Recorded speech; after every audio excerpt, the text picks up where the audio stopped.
Algebra का finish कर लिया है, ठीक है, लीनियर इक्वेशंस इन टू वेरिएबल, ठीक है। उसमें तुम्हारी तरफ से अगर कोई डाउट आता है बीच में, तुम लोग अगर सॉल्व करते हो तो वो वाली चीज़ भेजना, अपन उस पर भी डिस्कशन कर लेंगे, ठीक है। ऐसा नहीं कि चैप्टर ओवर हो गया है तो करके तुम उसमें अपने डाउट्स वगैरह नहीं भेज सकते। अच्छा, फिर हम लोग आज अपना एक न्यू चैप्टर स्टार्ट करते हैं। ये आपके अलजेब्रा का सेकेंड चैप्टर है, ठीक है, क्वाड्रेटिक इक्वेशंस। अब अगर हम लोग क्वाड्रेटिक इक्वेशंस स्टार्ट कर रहे हैं तो तुम ये इसको समझ के रखो कि एक्चुअल में जो मैंने तुम्हें इंट्रोडक्शन पार्ट दिया था ना लीनियर इक्वेशंस इन टू वेरिएबल का, उसी इंट्रोडक्शन वाले पार्ट को हम लोग अब थोड़ा सा क्या कर रहे हैं, किसी एक पर्टिकुलर पॉलिनॉमियल के लिए पढ़ रहे हैं। जैसे कि मैंने तुम्हें वहाँ पर पॉलिनॉमियल क्या होता है ये समझाया था, राइट। तो अभी मैं ऑब्वियस है कि वापस से पॉलिनॉमियल क्या होता है ये वाली चीज़ तो बताऊंगी नहीं, ठीक है। तो अभी हम लोगों ने जब वहाँ पे पॉलिनॉमियल का मीनिंग पढ़ लिए थे तो इतना हमको आइडिया हो चुका था कि अगर पॉलिनॉमियल में, ठीक है, आपके पास अगर जो एक्सपोनेंट है, अगर उस एक्सपोनेंट की जो हाईएस्ट पावर होती है, अगर वो हाईएस्ट पावर 1 रहे तो उस पॉलिनॉमियल को आप लीनियर पॉलिनॉमियल कहते हो, ठीक है। और अगर वहाँ पे उसकी हाईएस्ट पावर 2 रहे तो वो वाला पर्टिकुलर पॉलिनॉमियल तुम्हारा क्वाड्रेटिक पॉलिनॉमियल कहलाता है। अगर हाईएस्ट पावर 3 रहे तो वो पॉलिनॉमियल क्यूबिक पॉलिनॉमियल कहलाता है, ठीक है। और अगर हाईएस्ट पावर 4 हो then that polynomial is termed as biquadratic polynomial, ठीक है। तो अभी इस चैप्टर में हमें पर्टिकुलरली किसके बारे में पढ़ना है, क्वाड्रेटिक पॉलिनॉमियल्स के बारे में। तो अगर मैं तुमसे पूछूं कि क्वाड्रेटिक पॉलिनॉमियल्स है क्या, तो इनडायरेक्टली तुम ये कह सकते हो कि क्वाड्रेटिक इक्वेशंस एक्चुअली पॉलिनॉमियल्स की वो इक्वेशंस हैं जिनमें आपको क्या दिखेगा, वेरिएबल की जो डिग्री है, ठीक है, वेरिएबल की जो डिग्री है वो वेरिएबल की डिग्री आपको क्या दिखेगी, 2 दिखेगी करके। 2 से कम नहीं होना चाहिए, मतलब 2 के साथ साथ अगर कम पावर वाले भी रहें तो चलेगा, बट 2 से ज़्यादा नहीं रहना चाहिए करके, ठीक है। तो इस तरीके से ये एक्चुअली में तुम लोगों का क्वाड्रेटिक इक्वेशन है। So what you mean by quadratic equation, they are the type of linear polynomials, ठीक है, आइदर दे में बी इन 1 वेरिएबल और इन 2 वेरिएबल, बट इस चैप्टर में हम जो पढ़ेंगे वो सिर्फ 1 वेरिएबल में पढ़ेंगे, ठीक है, 2 वेरिएबल नहीं रहेगा। और इसमें, ठीक है, आपको वो बस क्या पहचानना है कि क्या वो चीज़ क्वाड्रेटिक है कि वाली चीज़ क्वाड्रेटिक नहीं है। तो अभी सबसे पहले हम लोग क्वाड्रेटिक इक्वेशन का स्टैंडर्ड फॉर्म देखते हैं कि क्वाड्रेटिक इक्वेशन को अगर तुम्हें स्टैंडर्ड फॉर्म में लिखना हो तो तुम क्वाड्रेटिक इक्वेशन को स्टैंडर्ड फॉर्म में कैसे लिखोगे। तो जैसे मैंने अभी कहा कि इस चैप्टर में हम लोग सिर्फ क्वाड्रेटिक इक्वेशन 1 वेरिएबल वाली सॉल्व कर रहे हैं, ठीक है। तो इसमें जो भी वेरिएबल तुम्हें पसंद आता है तुम उसे चूज़ कर लो। लेट्स से वो वेरिएबल मैंने ले लिया x, तो ऐसी इक्वेशन में हम लोग x को एक वेरिएबल चूज़ कर रहे हैं, ठीक है। तो वहाँ पे एक्स स्क्वायर होना चाहिए तभी वो चीज़ क्वाड्रेटिक कहलाएगी। उसके बाद उससे छोटी टर्म, तो उससे छोटी टर्म यानी कि क्या होगी, एक्स की पावर 1, तो पावर 1 को अगर आप नहीं भी शो करोगे तो चलता है। और प्लस में क्या होता है, जिसके पास कोई वेरिएबल नहीं होता, कोई वेरिएबल नहीं होता यानी कि वहाँ पे एक्स की पावर होती है 0, और एक्स की पावर 0 को आप अगर नहीं भी लिखोगे तो चलेगा, ठीक है, तो चलेगा। स्क्वायर के सामने वाले को लेट्स से हम कहते हैं कि एक्स स्क्वायर के सामने एक नंबर होगा, तो उस नंबर को हम लोग कहेंगे आपका a। एक्स की पावर 1 के सामने एक और नंबर होगा उसे हम कहेंगे b।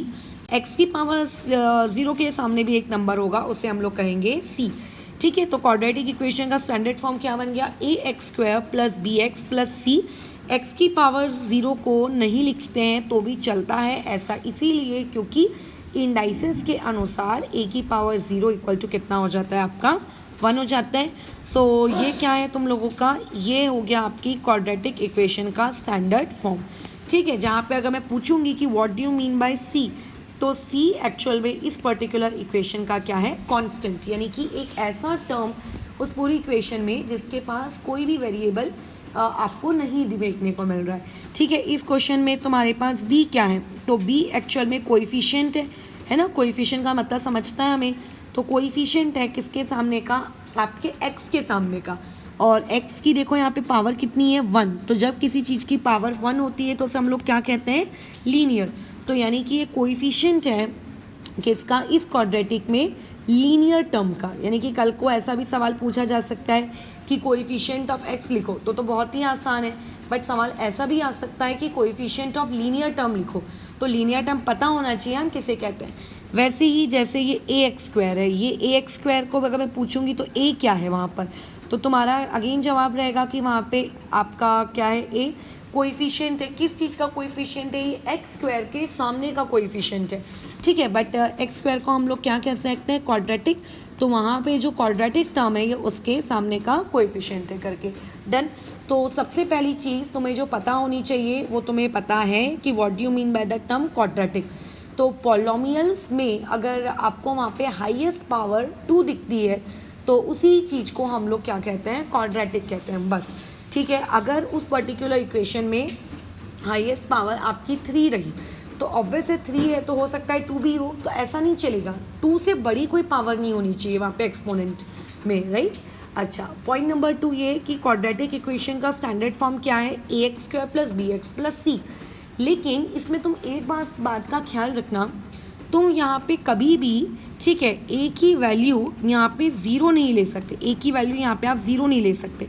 क्यों नहीं ले सकते यहाँ पे ए की वैल्यू ज़ीरो, क्योंकि अगर तुम यहाँ पे ए की वैल्यू ज़ीरो लोगे तो देखो 0 मल्टीप्लाई बाई एक्स स्क्वायर, वो तो पूरा ज़ीरो ही हो जाएगा, और जो चीज़ तुम्हारे पास बचेगी वो चीज़ क्या रहेगी, बी एक्स प्लस सी।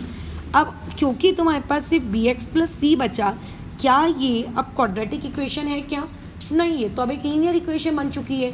तो अगर हम लोग वहाँ पे ए की वैल्यू ज़ीरो ले लेते हैं तो ए की वैल्यू ज़ीरो लेने से वो जो आपकी क्वाड्रेटिक इक्वेशन है, ठीक है, वो अब क्या रहता है, क्वाड्रेटिक नहीं रहती। तो ऐसे केस में वो लीनियर में कन्वर्ट हो जाती है। तो अगर कोई तुमसे पूछेगा कि क्वाड्रेटिक इक्वेशन का स्टैंडर्ड फॉर्म क्या है, तो क्वाड्रेटिक इक्वेशन का स्टैंडर्ड फॉर्म वी एग्री कि a x square plus b x plus c equal to 0 होता है, बट वहाँ पे कभी भी आपका ए बराबर 0 नहीं होना चाहिए, ठीक है। तो ऐसे में ये अलाउड नहीं है, ठीक है, ये वाली चीज़ तुम लोगों को कभी भी नहीं करनी है, नॉट अलाउड। अच्छा, उसके बाद क्या यहाँ पे b बराबर 0 चलेगा क्या, ठीक है, अगर x के सामने का टर्म यानी कि b अगर वो 0 हो जाए तो चलेगा, हाँ, वो वाला पार्ट आपको चलेगा। क्यों, क्योंकि अगर b की वैल्यू वहाँ पे 0 मैं कर दूँ तो वो हो जाएगा a x square plus c equal to कितना, 0, बराबर ये चीज़ हो जाएगी a x square plus c equal to 0। अब अगर मैं तुमसे पूछूंगी कि यहाँ पे डिग्री कितनी है तो तुम बोलोगे कि यहाँ पे डिग्री 2 है, और जब डिग्री 2 होती है उस चीज़ को हम लोग क्या कहते हैं, क्वाड्रेटिक कहते हैं। तो अगर वहाँ पे b की वैल्यू 0 हो जाएगी तो भी चलेगा, बट a की वैल्यू वहाँ पे कभी भी 0 नहीं होनी चाहिए, ठीक है। अच्छा, अब यहाँ पे तुम b इक्वल टू 0 की जगह अगर मान लेते हैं c इक्वल टू 0 ले लेते हो, तो अगर तुम c इक्वल टू 0 ले लोगे तो आपके पास क्या बचेगा, a x square plus b x equal to 0। तो ऐसे में अब तुम चेक करो कि अब आपके पास डिग्री बराबर कितनी है, तो अब डिग्री बराबर 2 है, यानी कि ये इक्वेशन अभी भी कैसी है, क्वाड्रेटिक है। तो इसमें क्या समझ में आ रहा है कि b इक्वल टू 0 चल सकता है, c इक्वल टू 0 चल सकता है, बट a इक्वल टू 0 कभी भी नहीं होना चाहिए करके, ठीक है। क्योंकि अगर a इक्वल टू 0 हो गया तो ऐसे केस में वो वाली चीज़ आपकी क्वाड्रेटिक नहीं रहेगी, ठीक है, समझ गए। तो पॉइंट नंबर 1 हम लोगों का क्या था, नोट्स कॉपी में जो तुम्हें लिखना है कि what do you mean by the term quadratic.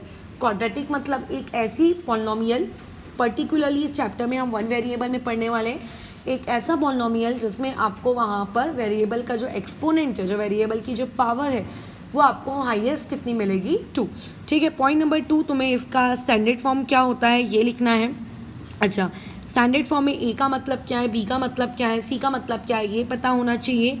अच्छा, पॉइंट नंबर 3 यहाँ पे ये पता होना चाहिए करके कि क्वाड्रेटिक इक्वेशन में कभी भी ए बराबर 0 अलाउड नहीं है करके, ठीक है। ए बराबर 0 यहाँ पे कभी भी अलाउड नहीं रहेगा, क्योंकि अगर ए बराबर 0 हो गया तो वो इक्वेशन फिर क्वाड्रेटिक ही नहीं रहेगी, ठीक है। बट हाँ, यहाँ पे b equal to 0 and c equal to 0 are allowed.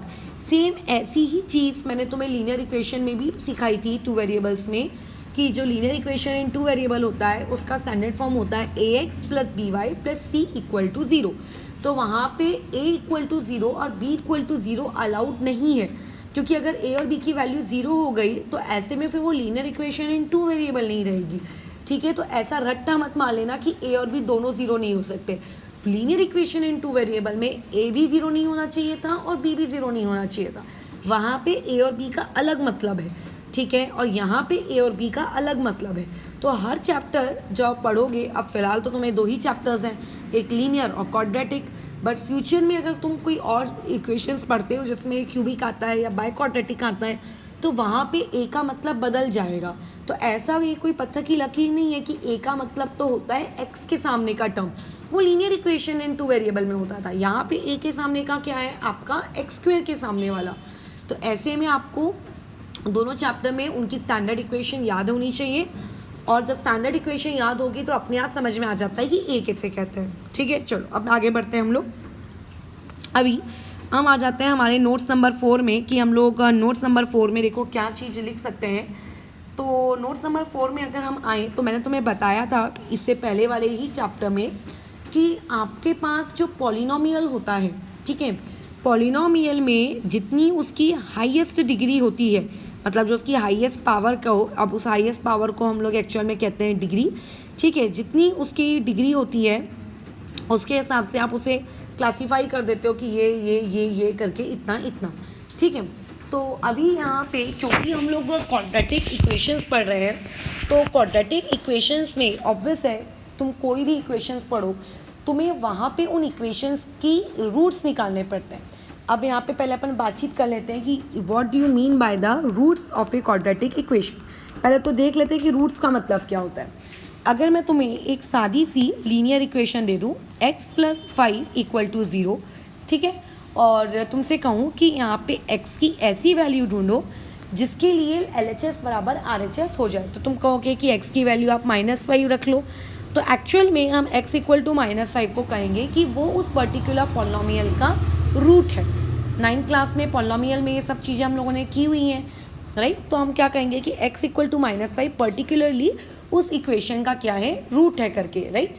तो अभी वो रूट होने का मतलब क्या हुआ, तो रूट होने का मतलब ये होता है कि एक ऐसी वैल्यू वेरिएबल की जिसे इक्वेशन में पुट करने से उस इक्वेशन का LHS और RHS आपस में क्या सेट हो जाए, 0 सेट हो जाए। उस पर्टिकुलर चीज़ को हम लोग क्या कहते हैं, रूट कहते हैं, या फिर सोल्यूशन कहते हैं, या फिर उस पर्टिकुलर चीज़ को हम लोग फैक्टर कहते हैं। ठीक है, समझ रहे हो। तो एक्चुअल में जो आपकी क्वाड्रेटिक इक्वेशन है, क्वाड्रेटिक इक्वेशन के पास अगर मैं पूछूंगी कि कितने रूट्स होंगे, ठीक है, कौन से होंगे इस पर मैं फोकस नहीं कर रही हूँ, कितने होंगे इस पर फोकस कर रही हूँ। जैसे कि अगर मैं पूछूंगी कि यहाँ पे कौन सा वैल्यू पुट करोगे, तुमने कहा -5 पुट करेंगे, लेकिन क्या -5 के अलावा कोई ऐसी वैल्यू हो सकती है क्या जो तुम यहाँ पुट कर सकते हो और फिर LHS = RHS आ जाए। तो तुम पुट करके देख लो, नहीं मिलेगा। यानी कि लीनियर इक्वेशंस में, और वो भी 1 वेरिएबल में, सिर्फ एक ही वैल्यू ऐसी होती है जिसको पुट करने से LHS बराबर क्या आ जाता है, RHS। ठीक है, तो वैसे ही जो आपकी क्वाड्रेटिक इक्वेशन है, क्वाड्रेटिक इक्वेशन में आपको जब भी आप उसको सॉल्व करोगे तो आपको उस क्वाड्रेटिक इक्वेशन से मैक्सिमम 2 रूट्स मिलेंगे। ठीक है, क्वाड्रेटिक इक्वेशन से मैक्सिमम कितने रूट्स मिल सकते हैं, हमको 2 रूट्स मिलते हैं।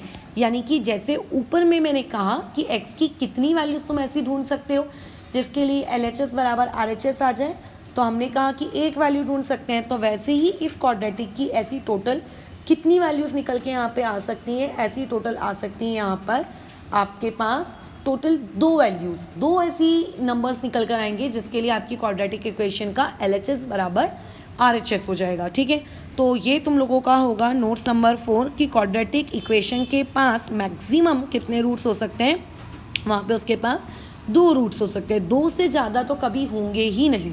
ठीक है, अच्छा, उसके अलावा अभी ये वाली चीज़ वैसे 2-3 दिन बाद की है कि क्वाड्रेटिक इक्वेशन में वो जो रूट्स होंगे उन रूट्स को हम नाम देंगे। अब जैसे तुम लोगों के भी नाम होते हैं, तो वैसे ही उन क्वाड्रेटिक के जो रूट्स हैं उनको हम नाम देंगे। एक को हम नाम देंगे अल्फ़ा और दूसरे को हम लोग नाम देंगे बीटा। तो मैं ये तभी के लिए बता रही हूँ, ठीक है, बात के लिए, और एक्चुअली में हम लोग ये वाला पार्ट बाद में सीखेंगे। अच्छा, पॉइंट नंबर 5 यहाँ पे देखो, ये वैल्यूज़ क्या मुझे अपने आप मिल जाएंगी क्या? ऑब्वियसली नहीं, अपने आप तो नहीं मिलेंगी। इसके लिए हमें क्वाड्रेटिक इक्वेशंस को क्या करना पड़ेगा, सॉल्व करना पड़ेगा। जब तुम क्वाड्रेटिक इक्वेशंस को सॉल्व करोगे तो वहाँ से अल्फ़ा की बीटा वैल्यू आएगी, वहाँ से बीटा की वैल्यू आएगी, तो तुम कहोगे कि this alpha and beta are the roots of a quadratic polynomial, है ना। तो अब ऐसे केस में हम ये क्वाड्रेटिक पॉलिनोमियल को सॉल्व कैसे करेंगे। तो टोटल हम लोगों के पास क्वाड्रेटिक पॉलिनोमियल को सॉल्व करने के 3 तरीके हैं, जिसमें से एक तरीका तुम लोग ऑलरेडी 9th स्टैंडर्ड में सीख चुके हो, मिडिल टर्म स्प्लिट अप रहता है आपका, ठीक है। और दूसरा रहता है जो इस स्टैंडर्ड में हम लोग सीखेंगे, कंप्लीटिंग स्क्वायर मेथड, ठीक है। और तीसरा रहेगा सबसे इजी वाला, वो रहेगा फॉर्मूला मेथड। टोटल यहाँ पे हम लोगों को 3 तरीके सीखना है। तो आज की क्लास के बाद, ये वाला होने के बाद, जो मिडिल टर्म स्प्लिट अप है वो रिवाइज करके रखना। Middle term split up already वाला पार्ट सिखाया हुआ है, लगे तो मैं एक बार फिर से कुछ इलस्ट्रेशंस के साथ वो वाली चीज़ सिखा दूंगी। बट अगर तुम्हारे पास अभी 9th वगैरह की किताब है तो उस चीज़ को रिविजन करके रख लेना करके, ठीक है। तो ये हो गया आपका नोट नंबर 5 ही, क्वाड्रेटिक इक्वेशंस को सॉल्व करने के कितने तरीके हैं। डन। तो ये हम लोगों का था इंट्रोडक्टरी पार्ट की what do you mean by quadratic equations. उसके बाद क्वाड्रेटिक इक्वेशन का स्टैंडर्ड फॉर्म क्या होता है। तीसरा, क्वाड्रेटिक इक्वेशन में हम किसको ज़ीरो लेंगे और किसको ज़ीरो नहीं लेंगे। चौथा पार्ट ये कि क्वाड्रेटिक इक्वेशन के मैक्सिमम कितने रूट हो सकते हैं, और पांचवा वो रूट आएंगे कैसे। तो ऑब्वियस है क्वाड्रेटिक इक्वेशन को सॉल्व करना पड़ेगा, एंड सॉल्व करने के अगेन कितने तरीके, 3। तो अभी जितना हमने इंट्रोडक्शन पढ़ा, इस इंट्रोडक्शन के बेसिस पे देखो क्या क्या सवाल क्रिएट हो सकते हैं। पहला एक कैटेगरी का सवाल जो तुम्हारे सामने आ सकता है वो ये आ जाएगा कि आपको ये पता लगाने को कहा जाएगा कि आइडेंटिफाई करो कि जो पर्टिकुलर इक्वेशन तुमको दी गई है वो पर्टिकुलर इक्वेशन क्वाड्रेटिक है कि वो पर्टिकुलर इक्वेशन क्वाड्रेटिक नहीं है, ठीक है। तो जैसे एक बात हमेशा ख्याल रखना, तुम लोगों को जब मैंने पॉलिनोमियल पढ़ाया था तो पॉलिनोमियल पता लगाने के लिए उस वक्त भी मैंने कुछ क्वेश्चंस लिए थे। वहाँ मैंने क्या कहा था कि कभी भी जो आपका वेरिएबल है वो डिनोमिनेटर में नहीं होना चाहिए, उसको पहले न्यूमरेटर में लेकर जाना इंडाइसेस के रूल लगाकर। और दूसरा पार्ट ये बताया था कि कभी भी वेरिएबल की पावर न्यूमरेटर में जाने के बाद निगेटिव नहीं आनी चाहिए, अगर वो निगेटिव आ गई तो वो पॉलिनोमियल नहीं है। तो ऐसे केस में क्वाड्रेटिक क्या है, क्वाड्रेटिक भी तो एक प्रकार का पॉलिनोमियल्स ही है ना। तो जो सारे रूल्स आपके पॉलिनोमियल्स के लिए वैलिड थे वो क्वाड्रेटिक के लिए भी वैलिड होंगे। बस इसमें एक रूल और ऐड हो जाएगा, वो ये कि यहाँ पे हाईएस्ट पावर यानी कि डिग्री तुम्हारी 2 होनी चाहिए, 2 से बड़ी नहीं होनी चाहिए, ठीक है। तो अगर मैं कुछ रूल्स की बात कर लूँ कि कैसे हम लोग पता लगाएंगे कि कोई चीज़ क्वाड्रेटिक है कि नहीं है, तो सबसे पहली चीज़ वहाँ पे आपको ये चेक करनी है कि उस क्वेश्चन की जो डिग्री है वो डिग्री कभी भी 2 से बड़ी नहीं आनी चाहिए, ठीक है। Degree should not be greater than 2, ठीक है ना। क्या है बात समझ में आए, वो कभी भी 2 से बड़ी नहीं हो सकती, उसको 2 ही रहना है। Should not be greater than 2 और लेस देन, मतलब लेस चलेगा बट 2 के साथ चलेगा, ठीक है। 2 है और उसके साथ लेस में 1 भी है, 0 भी है तो चलेगा, बट अलोन अगर 1 है और 2 है ही नहीं तो ऐसा नहीं चलेगा। पॉइंट नंबर 2 अगेन कि यहाँ पे जो भी आपका वेरिएबल होगा, वेरिएबल की जो आप पावर रहेगी, ये पावर हमेशा क्या रहनी चाहिए, एक होल नंबर रहना चाहिए, ठीक है। ये पावर कभी भी क्या नहीं होनी चाहिए, नेगेटिव नहीं होनी चाहिए।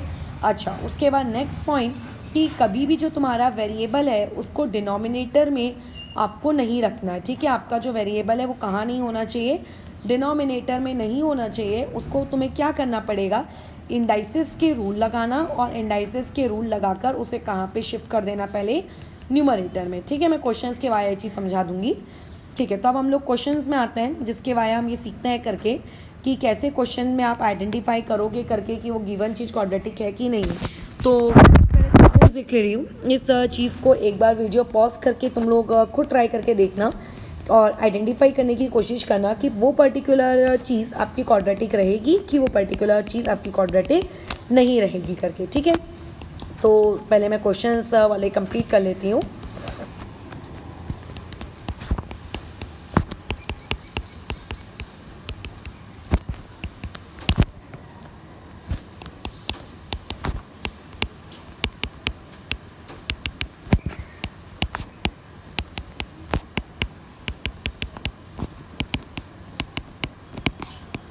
ठीक है, तो देखो तुम्हारे सामने मैंने ये कुछ क्वेश्चंस लिख दिए हैं, नियर अबाउट 6। इस क्वेश्चन में आपको पता लगाना है कि क्या वो पर्टिकुलर गिवन इक्वेशन तुम्हारी क्वाड्रेटिक है कि नहीं है। तो पहले सवाल में आ जाओ। पहले तो वेरिएबल देखो, सभी क्वेश्चन में एक ही है, सभी में एक ही वेरिएबल यूज़ किया गया है, और वो वेरिएबल क्या है आप लोगों का x। तो पहले मैं तुम लोगों को सिर्फ ओरली ये चीज़ बता देती हूँ कि किस तरीके से आपको आइडेंटिफाई करना है, और बाद में तुम लोग एक्चुअल में इस चीज़ का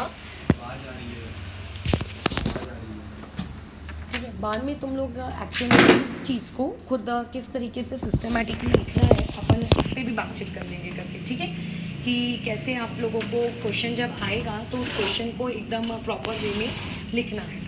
तो अब देखो जरा, जैसे यहाँ पे जो पहली इक्वेशन है वो पहली इक्वेशन में तुम्हें x की पावर कितनी दी हुई है उसे चेक करो।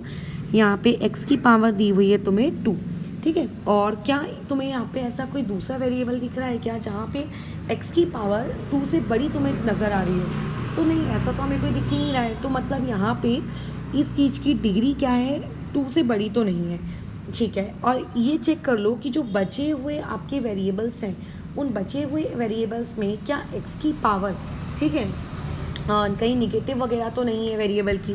तो यहाँ x की पावर कुछ नहीं है, यानी कि यहाँ पे x की पावर कितनी है 1, ठीक है। और 4 तो एक कांस्टेंट है, उसको तो देखने की कोई नीड ही नहीं है।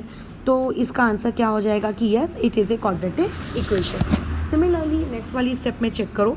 नेक्स्ट वाली स्टेप में यहाँ पे x की पावर 2 तो है बराबर, इसमें कोई हमें दिक्कत नहीं है। x की पावर कुछ नहीं है यानी कि 1, वो भी एक अच्छा है यहाँ पे। लेकिन तुम ये देखो कि कांस्टेंट पार्ट तो यहाँ है ही नहीं, ठीक है। c वाला पार्ट जो नंबर वाला पार्ट होता है वो तो यहाँ है ही नहीं।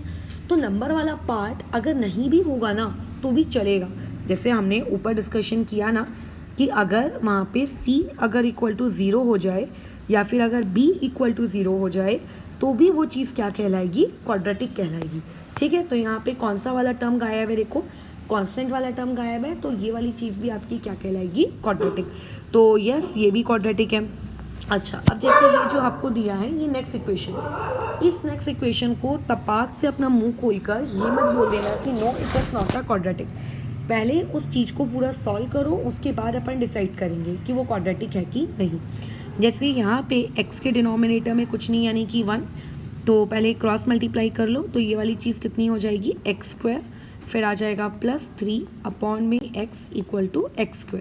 फिर ये वाला जो x है यहाँ मल्टीप्लाई में ले जाते हैं तो ये आ गया x² + 3 इक्वल टू x³।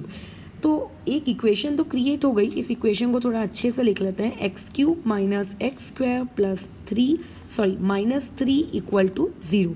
अब यहाँ पे x की पावर तुम्हें 2 तो देखने को मिल रही है, बट x की पावर 2 के साथ साथ यहाँ पे x की पावर 3 भी आ गया है। तो क्वाड्रेटिक में तो ये चीज़ नहीं चलेगा, है ना, 2 से बड़ा कुछ वहाँ पे नहीं होना चाहिए, ठीक है। तो एक्चुअल में ये वाली चीज़ हम लोग कहेंगे कि no it is not a quadratic करके। देन अच्छा, अब यहाँ पे आ जाते हैं। यहाँ पे भी पहले आप ये मत बोल दो कि वो क्वाड्रेटिक नहीं है, पहले उस पर्टिकुलर चीज़ को तुम सॉल्व करो। सॉल्व करने के बाद ही डिसाइड करना कि वो वाला पर्टिकुलर टर्म क्वाड्रेटिक होगा कि वो पर्टिकुलर टर्म क्वाड्रेटिक नहीं होगा। तो जैसे मैंने ऊपर वाली स्टेप में उस चीज़ को क्रॉस मल्टीप्लाई किया है, इस वाली स्टेप में भी हम उसे क्रॉस मल्टीप्लाई कर देंगे, ठीक है। तो अगर क्रॉस मल्टीप्लाई करने के बाद देखो वहाँ पे क्या क्रिएट होता है, x की पावर 4 प्लस कितना आ जाएगा वहाँ पे 1 अपॉन में आ जाएगा x² इक्वल टू यहाँ पे 2। फिर x² में यहाँ शिफ्ट कर देती हूँ तो ये क्या हो जाने वाला है, x की power 4 + 1 equal to 2x², right. दिख रहा है ये वाला काम।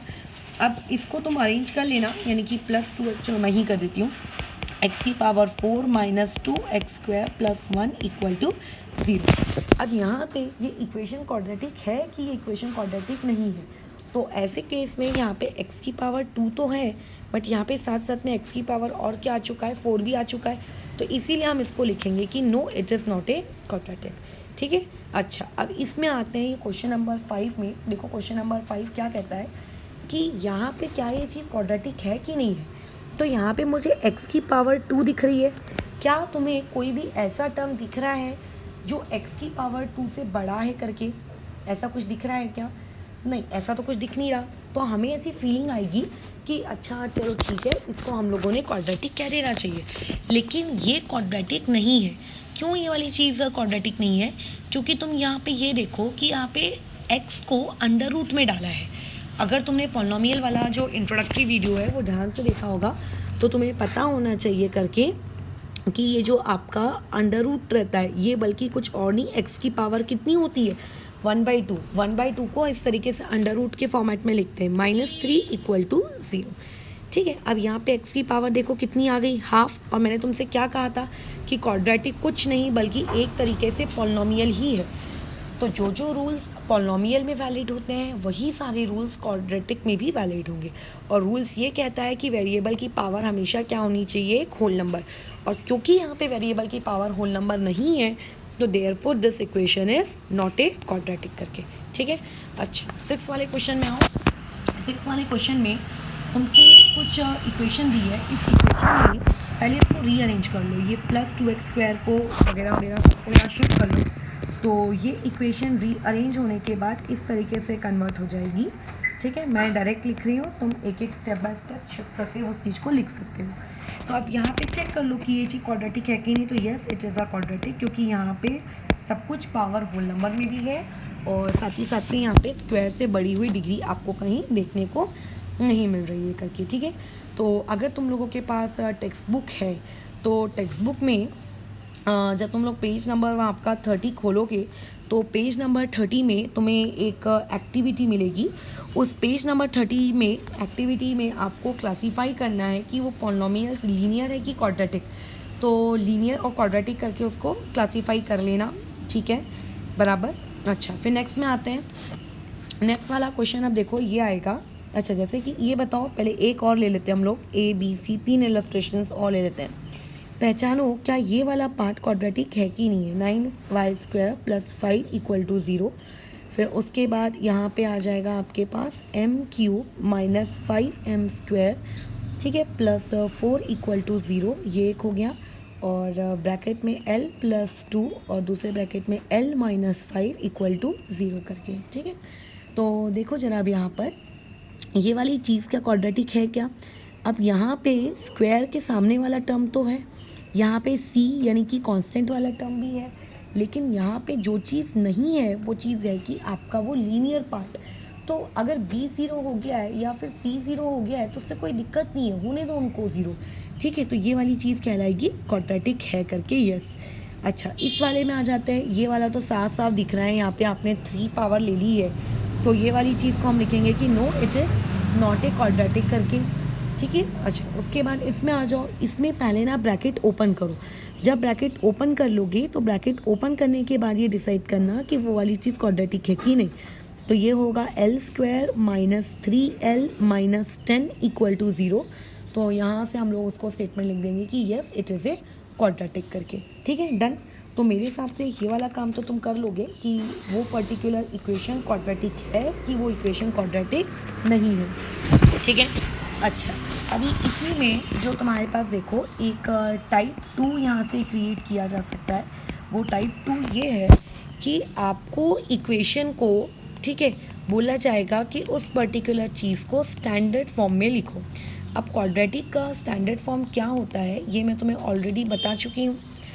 देन तो स्टैंडर्ड फॉर्म क्वाड्रेटिक का होता है ax² + bx + c = 0। इसको इस तरीके से स्टैंडर्ड फॉर्म में लिखो। अब स्टैंडर्ड फॉर्म में लिखने के बाद तुमसे वो ये भी पूछ सकता है, या फिर टाइप 3 इस क्वेश्चन में ये भी क्रिएट किया जा सकता है कि एक इक्वेशन आपको ऑलरेडी दी रहेगी और उस पर्टिकुलर इक्वेशन में से आपको a, b और c ये 3 चीज़ें कैसी हैं ढूंढ के लिखनी है, ठीक है। तो ये 2 कैटेगरी हो सकती हैं। पहले एक इक्वेशन को स्टैंडर्ड फॉर्म में लिखना और दूसरा ये हो सकता है कि ऑलरेडी तुम्हें एक इक्वेशन दी जाए और उस इक्वेशन को तुम्हें a, b, c यहाँ से लिखना पड़े, ठीक है। तो जैसे स्टैंडर्ड फॉर्म में तो तुम लिख ही लोगे। चलो मैं एक क्वेश्चन देती हूँ। जैसे यहाँ पे मैंने दे दिया x² - 4 = 0। इसको तुम स्टैंडर्ड फॉर्म में भी लिखो और साथ ही साथ में इसका a, b और c ये भी मुझको लिख कर दिखाओ। तो क्या हो जाएगा बताओ। इसका स्टैंडर्ड फॉर्म दिख रहा है कि बीच में से एक टर्म गायब है ना। तो बीच में से जो टर्म गायब है उसको के सामने तुम चाहे तो प्लस भी ले सकते हो या फिर तुम माइनस भी ले सकते हो, चॉइस तुम्हारी है। तो मैंने यहाँ ले लिया लेट्स से प्लस। कौन सी टर्म गायब है, x की टर्म गायब है। अब इस x के सामने नंबर में कौन सा लें, तो इस x के सामने हम लोग लेंगे 0, ठीक है, याद रखना। वो इसलिए 0 ले रहे हैं क्योंकि 0 × x क्या होता है आपका 0 होता है, ठीक है। और -4 = 0। तो ये हो गया मेरा स्टैंडर्ड फॉर्म। और अगर मैं बोलूँगी यहाँ पे a कितना है तो a होगा 1, ठीक है, और b कितना हो जाएगा 0 और c कितना हो जाएगा -4 करके, ठीक है। चलो नेक्स्ट वाले में आते हैं। जैसे दिया है मैंने y² = 2y - 7। तो पहले तो एक काम करो, सबको ना वाई स्क्वायर के पास ले आओ। तो जब तुम सबको वाई स्क्वायर के पास ले आओगे तो ये हो जाएगा वाई स्क्वायर माइनस 2y, ठीक है, और इक्वल टू में कितना आ जाएगा, सॉरी +7 और इक्वल टू में 0। बना लिया हम लोगों ने इसको स्टैंडर्ड फॉर्म में। अब अगर मैं तुमसे यहाँ पे a पूछूँ तो a बराबर कितना है 1, यहाँ पे b बराबर कितना है -2 और c बराबर यहाँ पे कितना है 7 करके, ठीक है। अच्छा, एक और इसमें देख लेते हैं, जैसे दिया है x² + 2x इक्वल टू 0। तो अभी साफ साफ दिख रहा है यहाँ से कौन सा वाला पार्ट उसने गायब कर दिया है, कांस्टेंट वाला पार्ट गायब कर दिया है, तो उसको मैंने ऐसे लिख दिया।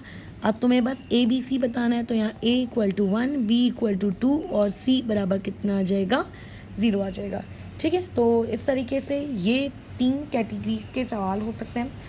पहला कि क्वाड्रेटिक इक्वेशन है कि नहीं है ये आइडेंटिफाई करो। दूसरा, क्वाड्रेटिक इक्वेशन अगर आपको दी हुई है तो उस क्वाड्रेटिक इक्वेशन को आपको क्या करना रहेगा, ये बताना रहेगा कि उसका ABC लिखो या फिर उसका स्टैंडर्ड फॉर्म लिखो, ठीक है। तो मेरे हिसाब से हम लोगों ने इंट्रोडक्टरी पार्ट में 3 कैटेगरीज और सवाल के बारे में डिस्कशन कर लिया है। अब यहाँ पे जो टाइप नंबर 4 यहाँ से क्रिएट हो सकता है, वो टाइप नंबर 4 देखो किस चीज़ से क्रिएट होगा। मैंने तुम्हें यहाँ पर एक टर्म बताया था, ये आ गया है रूट, है ना। मैंने रूट का मतलब तुम्हें क्या बताया था कि रूट का मतलब होता है वेरिएबल की एक ऐसी वैल्यू जिस वैल्यू को जब तुम उस पर्टिकुलर इक्वेशन में पुट करो तो आपका LHS बराबर क्या हो जाना चाहिए, RHS, ठीक है। मतलब x की या y की जो भी वेरिएबल है वहाँ पे एक ऐसी वैल्यू जिसको जब तुम क्वाड्रेटिक इक्वेशन में पुट करोगे तो उसमें पुट करने के बाद उसका LHS और उसका RHS क्या हो जाना चाहिए, 0 हो जाना चाहिए। अब जैसे क्वाड्रेटिक इक्वेशन के कितने ऐसे रूट्स हो सकते हैं, मैक्सिमम 2, ठीक है, 2 से ज़्यादा रूट हो ही नहीं सकते। तो ऐसी कितनी वैल्यूज़ हो सकती हैं, 2 वैल्यूज़ हो सकती हैं, ठीक है। तो अब इसमें जो टाइप नंबर 4 का सवाल आएगा वो तुम्हें क्या करेगा, एक इक्वेशन दे देगा, ठीक है, और उस इक्वेशन के बाजू में कुछ वैल्यूज़ दे देगा और तुमसे पूछेगा कि पता लगाओ ये पर्टिकुलर वैल्यूज़ उस क्वाड्रेटिक इक्वेशन की, ठीक है, रूट है कि उसका रूट नहीं है, ठीक है। तो इस टाइप की हम लोग हेडिंग दे देते हैं, ठीक है।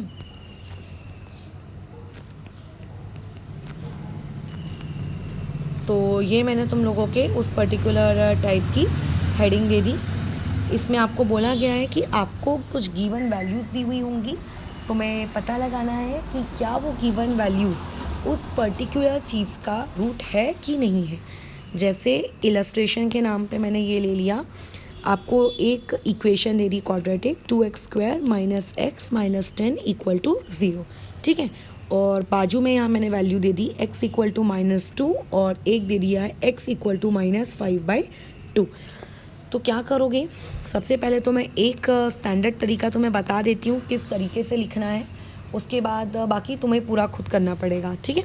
तो देखो इसे कैसे लिखेंगे, सबसे पहले तो ये लिख लेना, द गिवन क्वाड्रेटिक इक्वेशन इसमें QE लिख रही हूँ, तुम्हें पूरा लिखना पड़ेगा। तो हम लोगों ने पहले ये तो लिख दिया कि हमारी गिवन क्वाड्रेटिक इक्वेशन ये है। उसके बाद नेक्स्ट होना चाहिए तुम्हारा कि तुम यहाँ पे क्या पुट करो, तो पुटिंग x इक्वल टू -2, ठीक है, इसको कुछ नंबर दे देते हैं, तो यहाँ लिख देते हैं इन इक्वेशन नंबर 1। तो देखो क्या हो जाएगा, x इक्वल टू -2 पुट करने पर 2 टाइम्स ऑफ 0 का स्क्वायर -x - 10, मैं इसका LHS कर रही हूँ, इन इक्वेशन 1 LHS, ठीक है। तो ये देखो कितना निकल कर आया, ये हो गया, अच्छा यहाँ भी 0, तो ये आएगा -10। और इस क्वेश्चन का तुम्हें RHS कितना दिया हुआ है, 0। तो देयरफॉर हमें ये बात तो समझ में आ गई कि x इक्वल टू -2 पुट करने पे LHS और RHS इक्वल नहीं आए। क्योंकि LHS और RHS इक्वल नहीं आए हैं तो देयरफॉर x इक्वल टू -2 जो है हम यहाँ पे लिखेंगे इज़ नॉट द, ठीक है, रूट, वो आपका रूट नहीं है। किस चीज़ का, आपकी गिवन इक्वेशन का करके, ठीक है, इस तरीके से पहचान लोगे। वैसे ही तुम्हें अब नेक्स्ट क्वेश्चन ऐसा आ सकता है, मतलब उसी के बाजू में एक वैल्यू और दी है x इक्वल टू -5/2, ठीक है, तो उस x इक्वल टू -5/2 वाली जो वैल्यू है उस वैल्यू को वहाँ पे पुट करके देखो। तो वहाँ ऐसा लिखना कि पुटिंग x इक्वल टू -5/2, ठीक है, इन इक्वेशन नंबर 1 के LHS में, ठीक है। तो ये कितना हो जाएगा, देखो आपके पास ये हो जाएगा LHS equal to 2 times of x square यानी कि -5/2 का स्क्वायर और minus of x minus of 5/2 minus of 10। ठीक है, तो ये अगर तुम सॉल्व करो तो हो जाएगा 2, यहाँ आ जाएगा 25/4 प्लस यहाँ पे आ गया 5/2 माइनस 10। तो ये हो गया आपके पास 30/2 minus 10, therefore it comes out to be कितना, यहाँ से 5। क्या अगेन इस क्वेश्चन का RHS 5 दिया है क्या? नहीं, इस क्वेश्चन का तो RHS 0 दिया है। तो therefore we can say that कि LHS और यहाँ पे RHS इक्वल नहीं आए। तो अगर LHS और RHS इक्वल नहीं आए तो देयरफॉर x इक्वल टू -5/2 उस पर्टिकुलर चीज़ का सॉल्यूशन या फिर रूट नहीं है। ठीक है, तो इस तरीके से तुम्हें बहुत सारे इक्वेशंस के आजू बाजू बहुत सारी वैल्यूज़ दी हुई रहेंगी। ठीक है, बस आपको ध्यान रखना है करके कि कोई कैलकुलेशन एरर मत करो, अदरवाइज़ कुछ खास तो इसमें है नहीं। ठीक है, और इसके अलावा एक इसमें टाइप नंबर 4 भी रहता है। टाइप नंबर 4 वाला जो कैटेगरी है वो कुछ इस तरीके से है। ठीक है, जैसे अगर मैं टाइप नंबर 4 की बात करूं, टाइप नंबर 4 नहीं, आई थिंक ये टाइप नंबर 5 है हम लोगों का। हाँ, टाइप नंबर 5 का ये। टाइप नंबर 5 में क्या करेगा, तुम्हें ये बात अच्छे से पता है कि क्वाड्रेटिक के 2 रूट्स होते हैं, बराबर। अब क्वाड्रेटिक के 2 रूट्स में से वो तुमसे ये कहेगा कि लो मैं तुमको दे देता हूँ एक रूट। जैसे यहाँ पे ये एक पर्टिकुलर क्वाड्रेटिक इक्वेशन है, यहाँ पर उसने तुमको कहा कि 2 रूट्स होते हैं, 2 रूट में से एक रूट मैं तुम्हें दे दे रहा हूँ x बराबर कितना 2। तो तुम्हें पता लगाना है k की वैल्यू कितनी होती होगी करके। ठीक है, तो ऐसे केस में जब आपको एक रूट दिया हो तो उस एक रूट जो दिया हुआ रहता है, ठीक है, उसको ऐसा लिखेंगे कि x equal to 2 is a root. Root की जगह सोल्यूशन वर्ड भी आ सकता है। तो जब आपको वो चीज़ रूट दी हुई है तो तुम्हें बस क्या करना है, उस इक्वेशन में वहाँ पर x इक्वल टू 2 पुट कर देना है। ठीक है, तो जैसे ही तुम वहाँ पे x इक्वल टू 2 पुट करोगे वो चीज़ कितनी हो जाएगी, k x स्क्वायर यानी कि 2 का square plus 2 times of x minus 3 equal to 0। तो यहाँ पे आ जाएगा 4k और यहाँ पे आ जाएगा +1 equal to 0, therefore k equal to -1/4। ठीक है, तो k की वैल्यू कितनी आ गई, -1/4। तो ऐसे ही तुम्हारे पास और भी सवाल आ सकते हैं, जैसे इसी के जैसा मैं एक इलस्ट्रेशन और ले लेती हूँ, एक्स स्क्वायर प्लस 2ax, ठीक है, माइनस k इक्वल टू 0 दिया है। k की वैल्यू तुम्हें ढूंढनी है और x के 2 रूट्स होंगे क्वाड्रेटिक के, जिसमें से एक कितना दिया हुआ है, -a। इससे एलर्जी मत रखना करके कि वहाँ पे रूट नंबर नहीं दिया, जो दिया है उसको पुट कर दो। तो यहाँ पे अपन x की जगह क्या पुट कर देंगे, -a। ठीक है, तो -a का square plus 2 times of a, x की जगह -a minus of k equal to 0। तो ये हो जाएगा a square minus of 2a square minus of k equal to 0। तो अगर तुम इसको सॉल्व करो तो ये आ जाएगा minus of a square minus of k equal to 0। ठीक है, समझ रहे हो। फिर उसके बाद ये वाला -a स्क्वायर मैं वहाँ ले जाती हूँ, तो -k equal to a square, therefore यहाँ से k की वैल्यू आएगी माइनस ऑफ a स्क्वायर करके। ठीक है, तो ये हो गया 5 कैटेगरी। तो होप सो कि ये वाली चीज़ तुम्हारे दिमाग में गई है। अभी एक PDF शेयर हो जाएगी, उस PDF में इसी टाइप के क्वेश्चंस रहेंगे कि आपको क्वाड्रेटिक इक्वेशंस है कि नहीं है ये पहचानना है। ठीक है, और उसके बाजू में कुछ वैल्यूज़ दी हुई रहेंगी, तो मैं ये पहचानना है कि वो उसकी वैल्यूज़ क्वाड्रेटिक इक्वेशन के रूट है कि नहीं। फिर k और k की जगह p q कुछ भी हो सकता है, वहाँ पे उसकी वैल्यूज़ पुट करके तुम्हें पता लगाना होगा करके कि वो वाला पर्टिकुलर चीज़ उसकी मतलब k की वैल्यू क्या है। तो इस तरीके के सवाल उस शीट में रहेंगे। इसके अलावा तुम लोग अब तुम्हारी जो चैप्टर नंबर 2 की जो पहली एक्सरसाइज है 2.1, ठीक है, वो कंप्लीट कर सकते हो। तो आज का तुम लोगों का होमवर्क क्या रहेगा, अपनी बुक की एक्सरसाइज 2.1 कंप्लीट कर लेना, प्लस जो अभी तुम्हें एक PDF मिलेगा शीट का ग्रुप में, ये दोनों चीज़ कंप्लीट कर लेना। ठीक है, आंसर्स मैं इसके शेयर कर दूंगी शीट वाले के, और जो बुक्स वाला है बुक के आंसर तो ऑलरेडी तुम लोगों के पास होंगे ही करके, अगर नहीं होंगे तो मैं दोनों के ही आंसर शेयर कर दूंगी। अच्छा, अब जो तुम्हारी बुक है उस बुक में जो इंट्रोडक्टरी पार्ट है, पेज बुक का, टेक्स्ट बुक का पेज नंबर 31, यहाँ पे एक सवाल है। तुम्हें एक इक्वेशन दी हुई है x square plus 3x minus 5। इस चीज़ को वो कह रहा है इंडेक्स फॉर्म में लिखो।